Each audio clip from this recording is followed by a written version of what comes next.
Welcome back. President Trump now says his administration will send additional defensive weapons to Ukraine as Russia ramps up its attacks on the country. And this is a reversal from last week when the Pentagon announced some shipments would be paused. We're going to send some more weapons. We have to. They have to be able to defend themselves. They're getting hit very hard now. And to that point, Russia has intensified its attacks on several targets in recent weeks. Just yesterday, a Russian missile strike in Kharkiv killed several people and injured dozens more. CBS News Pentagon reporter and producer Eleanor Watson has more on this for us and joins us now from the Pentagon. Good morning to you, Ellie. So what types of weapons will Ukraine now receive, and does the U.S. really have enough to send? The Pentagon confirmed that it will resume sending additional defensive weapons to Ukraine after pausing certain shipments, as you mentioned, just last week. U.S. officials have not said what specifically will be sent to Ukraine, but what Ukraine has been asking for, really pleading for, are additional Patriot air defense system interceptor missiles.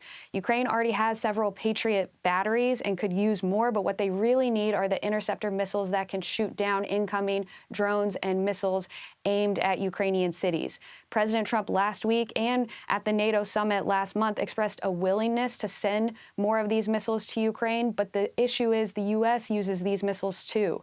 As an example, just last month, when Iranian missiles targeted a U.S. airbase in Qatar, the U.S. used 2 Patriot batteries to shoot down the incoming ballistic missiles in what officials have called one of the largest, if not the largest, single Patriot engagement in history.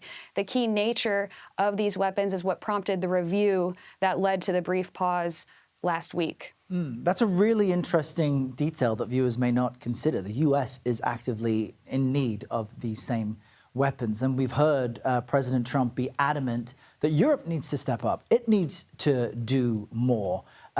So why now the change of heart then? Because the U.S. still needs these weapons and it still wants Europe to step up. So why is it now able to send them? Well, this isn't the first time that the Trump administration has paused weapons promised under the previous administration and then resumed them, recognizing that although Europe is stepping up, the U.S. holds many of the weapons that are critical to Ukraine's defense. This latest red light, green light comes after President Trump's calls last week with both Russian President Vladimir Putin and Ukrainian President Volodymyr Zelensky.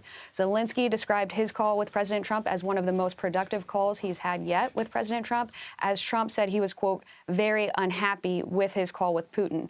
Trump has expressed frustration that although he wants to end the war, Russia continues to bombard Ukrainian cities, launching in just the last few weeks some of the largest aerial attacks of missiles and drones since the war began over 3 years ago.